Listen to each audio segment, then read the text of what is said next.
പുതിയ അക്കൗണ്ട് എങ്ങനെ സജ്ജീകരിക്കാമോ അല്ലെങ്കിൽ നിലവിലുള്ളത് എങ്ങനെ കണക്ട് ചെയ്യാമോ എന്ന് നിങ്ങൾക്ക് ഒരിക്കലും ആലോചിച്ചിട്ടുണ്ടോ? അങ്ങനെയെങ്കിൽ ഈ പ്രക്രിയ എളുപ്പത്തിൽ മനസ്സിലാക്കാൻ സഹായിക്കുന്ന ഒരു ലളിതമായ ഘട്ടം ഘട്ടമായുള്ള മാർഗ്ഗനിർദ്ദേശം ഇതാ. ആദ്യമായി ചെയ്യേണ്ടത് ബംരത് എന്ന് എഴുതിയിരിക്കുന്ന ബട്ടൺ ക്ലിക്ക് ചെയ്ത് പ്രക്രിയ ആരംഭിക്കുക. ഇത് നിങ്ങളെ ഒരു പുതിയ പേജിലേക്ക് നയിക്കും.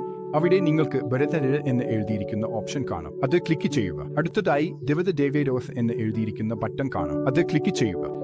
നിങ്ങളുടെ ബിസിനസിന്റെ പേരിലും ബിസിനസ് വെബ്സൈറ്റിലും ഒരേ പേരിൽ ഫേസ്ബുക്ക് ബിസിനസ് അക്കൗണ്ട് ഉണ്ടോ? അതുണ്ട് എങ്കിൽ അതിനാണ് നിങ്ങൾക്ക് ആവശ്യം. നിങ്ങളുടെ ബിസിനസ് പ്രവർത്തിക്കുന്ന രാജ്യത്തെ തിരഞ്ഞെടുക്കുക. നിങ്ങളുടെ അക്കൗണ്ട് സജ്ജീകരിക്കുന്നതിൽ ഇത് ഒരു നിർണായക ഘട്ടമാണ്. ഇത് കഴിഞ്ഞാൽ ക്ലിക്ക് ചെയ്യുക. ഇപ്പോൾ നിങ്ങൾക്ക് ചില വിവരങ്ങൾ നൽകേണ്ടതുണ്ട്. നിങ്ങളുടെ ബിസിനസ് അക്കൗണ്ട് പേര്, ഡിസ്പ്ലേ പേര്, ടൈം സോൺ, വിഭാഗം, കൂടാതെ നിങ്ങളുടെ ബിസിനസിന്റെ ഒരു ചുരുക്ക വിവരണം എന്നിവ ടൈപ്പ് ചെയ്യുക. അടുത്ത ഘട്ടത്തിലേക്ക് പോകാൻ നിങ്ങളുടെ വെബ്സൈറ്റ് സമർപ്പിക്കാൻ മറക്കരുത്. അടുത്തതായി, നിലവിൽ യാതൊരു വാട്സാപ്പ് അക്കൗണ്ടുമായി ബന്ധിപ്പിക്കാത്ത ഒരു ഫോൺ നമ്പർ നൽകുക. ഇത് സ്ഥിരീകരണ പ്രക്രിയയ്ക്ക് അത്യന്താപേക്ഷിതമാണ്. ചിന്തിക്കേണ്ട ആവശ്യമില്ല, ഇത് ഒരിക്കൽ മാത്രം ചെയ്യേണ്ട പ്രക്രിയയാണ്. നിങ്ങൾ ഫോൺ നമ്പർ നൽകുമ്പോൾ നിങ്ങൾക്ക് ഒരു OTP ലഭിക്കും. സ്ഥിരീകരണം തുടരാൻ ആ OTP നൽകുക.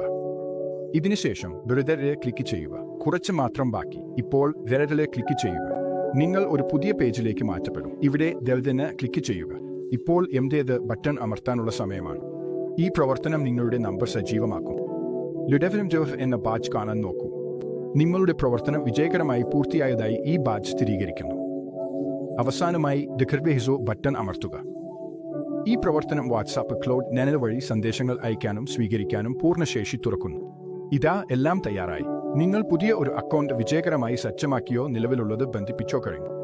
ആദ്യമായി ഈ പ്രക്രിയ ഭയപ്പെടുത്തുന്നതായി തോന്നിയേക്കാം, പക്ഷേ ഈ വ്യക്തമായും എളുപ്പത്തിൽ പിന്തുടരാവുന്ന ഘട്ടങ്ങളുമായി നിങ്ങൾക്ക് ഇത് വളരെ ലളിതമായതായി തോന്നും. ഓർമ്മിക്കൂ, നിങ്ങൾ പുതിയ അക്കൗണ്ട് സജ്ജീകരിക്കുകയാണോ അല്ലെങ്കിൽ നിലവിലുള്ളത് ബന്ധിപ്പിക്കുകയാണോ എന്നത് പ്രധാനമല്ല. ഈ ഘട്ടങ്ങൾ കൃത്യമായി പിന്തുടരുന്നതിലാണ് വിജയത്തിന്റെ രഹസ്യം. അതിനാൽ മുന്നോട്ട് പോവൂ, ഒന്ന് ശ്രമിച്ചു നോക്കൂ.